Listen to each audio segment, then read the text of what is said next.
and I didn't recognize myself and who I had become. Like I'd lost myself essentially, and I didn't know what to do.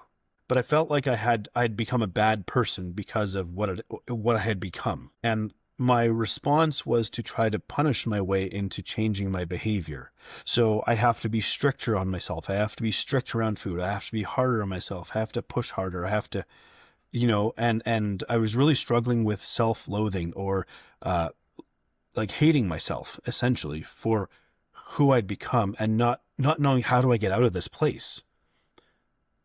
And it was when I hired a coach to help me, and I thought I was hiring them like as a fitness coach, let's say, to help me to lose weight and to get in shape and so on. And he modeled for me what compassion really looks like. Welcome back to Relatable Wisdom, the podcast where everyday people share the quotes that shaped how they see life, helping you discover small pieces of wisdom you can carry into your own days. Today's guest is Jonathan Mclernon, a health coach whose journey has taken him from the depths of trauma and loss to helping others break free from their own struggles. He's a man who's rebuilt himself from the ground up, blending science with soul, and he carries both the scars and strength of someone who's walked through fire. Let's step into Jonathan's world and hear the words that have anchored him through it all. Tell us your name and what your favorite quote is. My name is Coach John Mclernon, and my favorite quote is, compassionate awareness is the foundation of transformational change. Compassionate awareness is the foundation of transformational change. Compassionate awareness is the foundation of oh my God. You use it. I understand what you said so far, but can you speak in a language that the layman like us can understand? Compassion, like there's so many big words. The compassionate transformation. Ooh. Yeah, absolutely.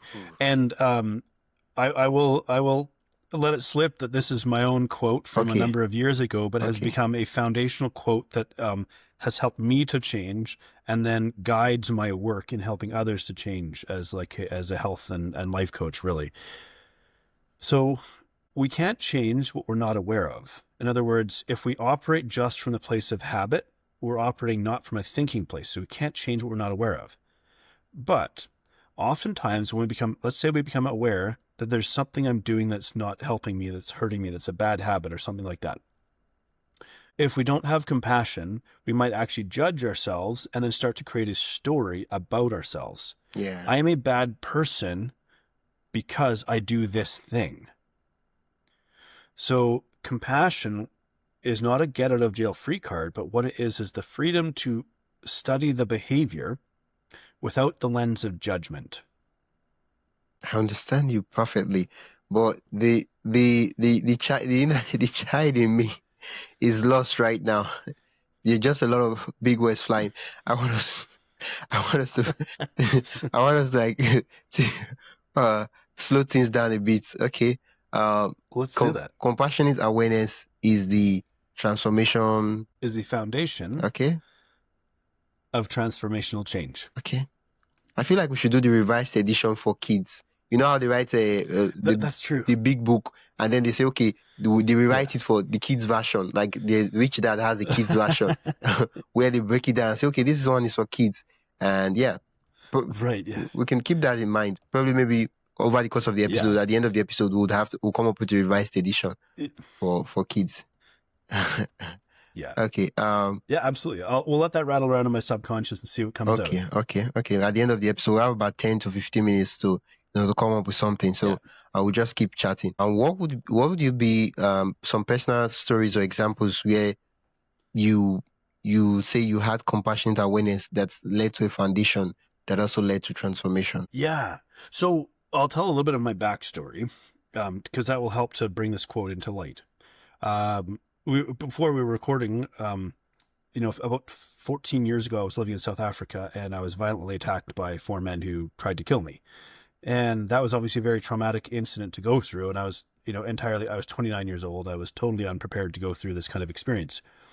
And as a result of the trauma, I became a binge eating food addict. So instead of a lot of people after trauma, they might turn to drugs or to alcohol. I turned to predominantly food and secondarily to I'll call it digital addiction in various forms, whether it was video games, pornography, doom scrolling, stuff like that. Just escapism, basically. And I gained about 120 pounds, and I found myself at about 330 pounds, or about 150, I think it's about 150 kilograms thereabouts. And I didn't recognize myself and who I had become. It's like I'd lost myself essentially, and I didn't know what to do. But I felt like I'd become a bad person because of what I had become. And my response was to try to punish my way into changing my behavior. So I have to be stricter on myself. I have to be strict around food. I have to be harder on myself. I have to push harder. I have to, and I was really struggling with self-loathing, or like hating myself essentially for who I'd become, and not knowing how do I get out of this place. And it was when I hired a coach to help me, and I thought I was hiring them like as a fitness coach, let's say, to help me to lose weight and to get in shape and so on. And he modeled for me what compassion really looks like. Now, I was afraid of compassion because I thought compassion was weakness. And, I value being a man. I value masculinity. I value my masculine strength. I think that's a wonderful thing. But I thought compassion was weakness because I didn't understand it. Now, what he modeled was not letting me off the hook. In other words, let's just say I went and ate an entire large pizza, in a just a fit of whatever depression or whatever I was feeling in that moment. I just ate pizza to make my feelings go away and the torment that I was feeling. He didn't say, well, that's okay. You've had a hard day. You might as well eat another one, right? We would call that enabling. In other words, he's encouraging me to continue a behavior that's hurting me because he isn't ready to sit with me in my discomfort and pain. Now, on the other hand, if he said, Jonathan, you're stupid. You know better than this. Why did you do that? Are you an idiot? Well, that's judgment, right? And that's harsh, unkind judgment.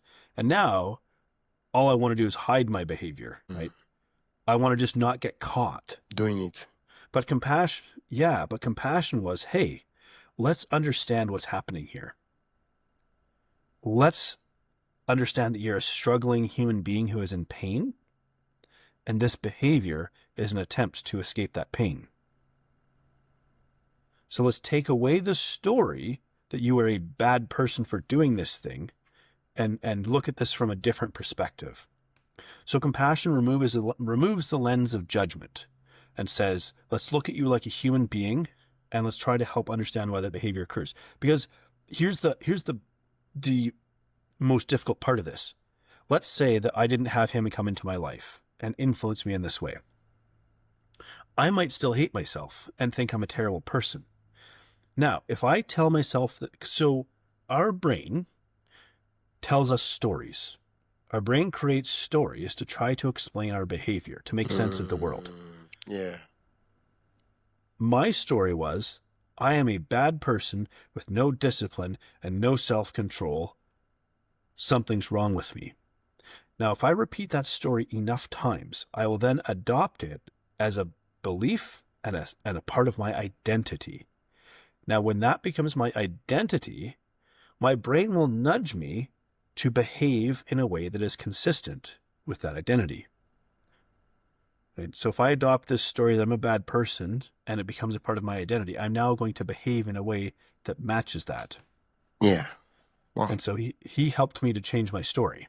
Okay. So compassion, awareness. So it's not just awareness, it's emphasis on the word compassion. We have to like look at the problem with compassion, and from what you said so far, I'm trying to like extrapolate what compassion really means, kind of like define it in concrete terms. It means it's coming out of a place of love, not just coming out of a place of love, right? Because sometimes people they have good intentions, like, oh yeah, and maybe they know that, okay, if you keep eating this stuff, it's going to lead to health problems and all that, and then like, dude, stupid, what are you doing? It's coming out of it's coming out of a place of love, but what they're doing doesn't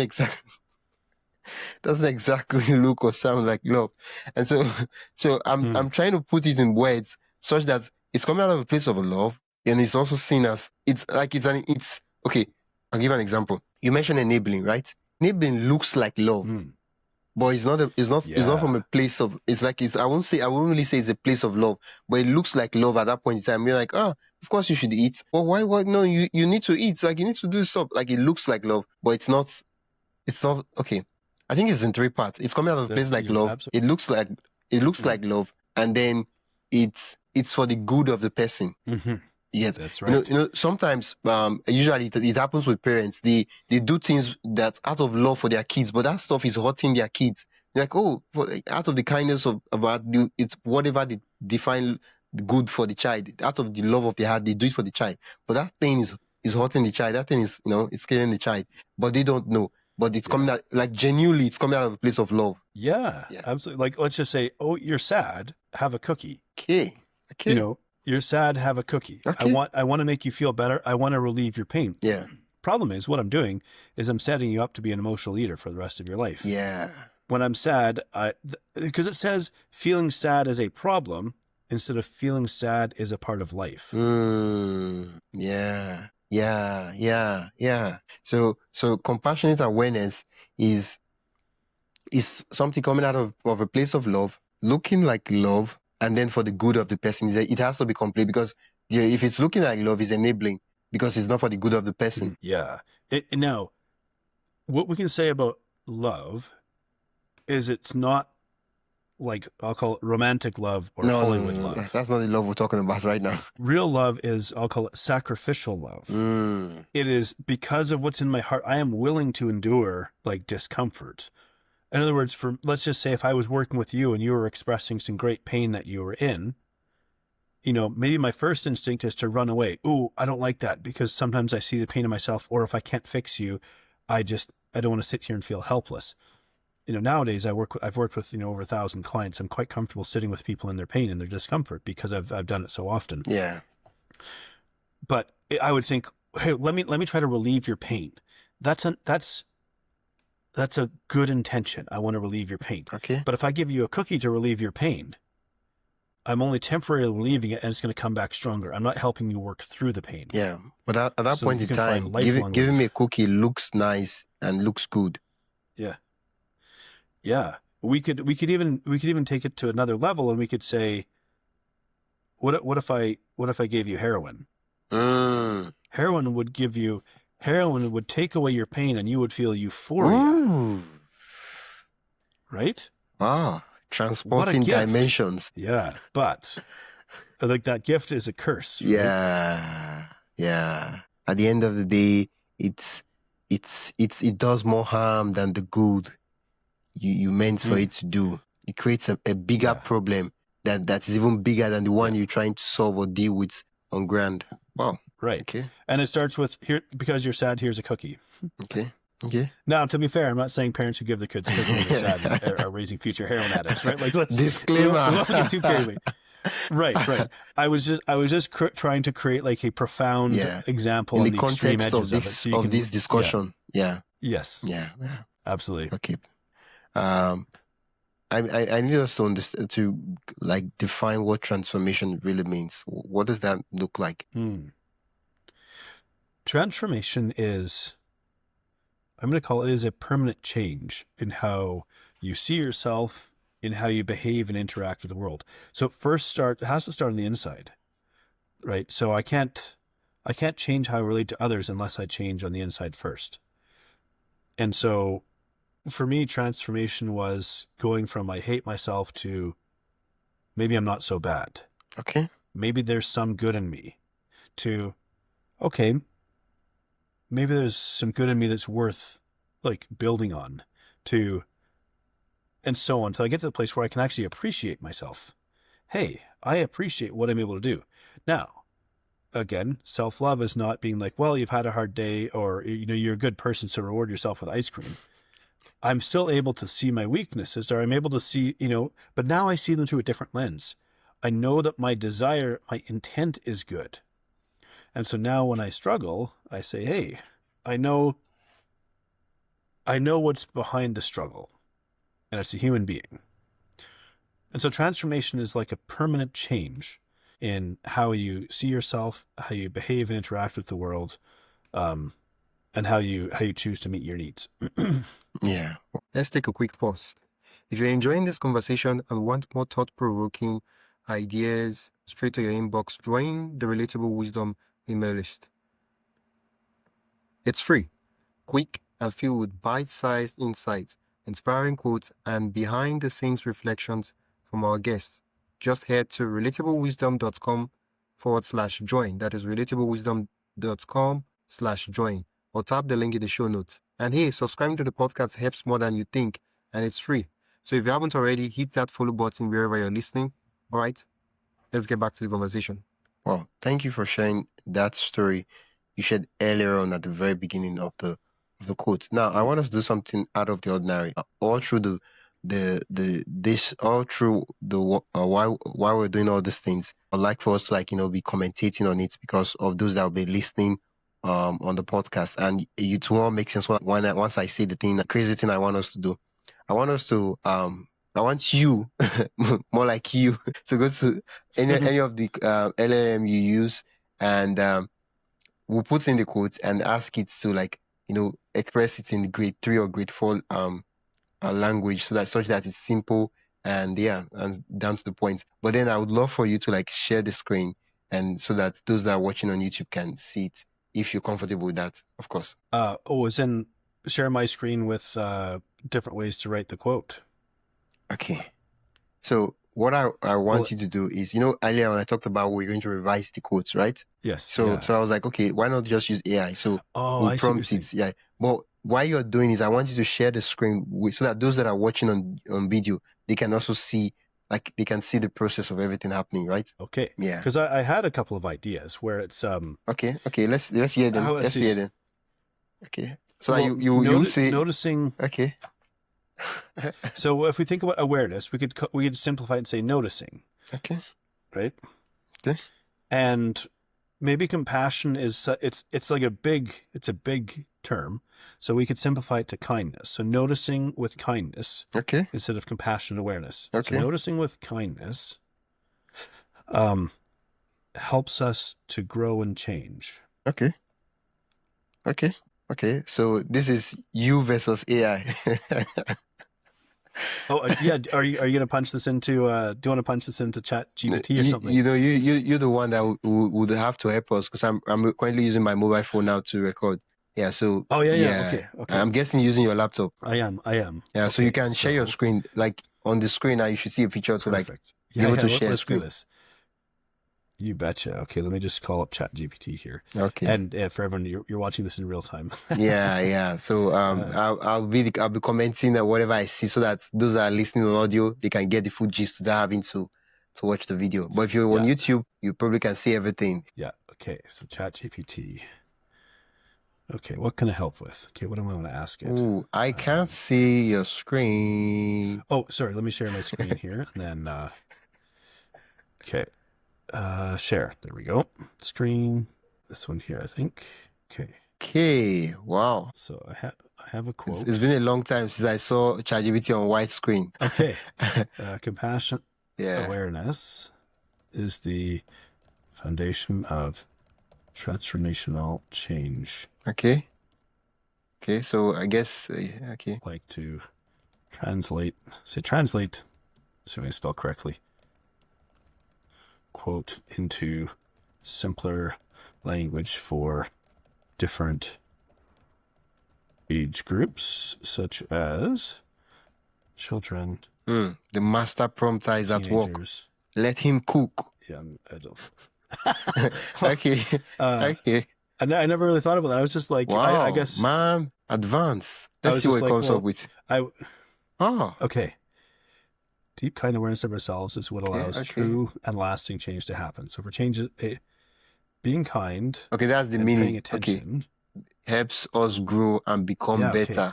Wow. Being kind and paying attention. You mentioned that when you were explaining that, you have to spend time with someone during their discomforts. Wow. Okay. Noticing. I see. Something is. ChatGPT is copying you, noticing what's really going on with care. Help us make changes in who we are. Ooh, man, oh man. Yeah. Man, oh man. Yeah. Lasting change being starts kind with and paying attention. Yeah.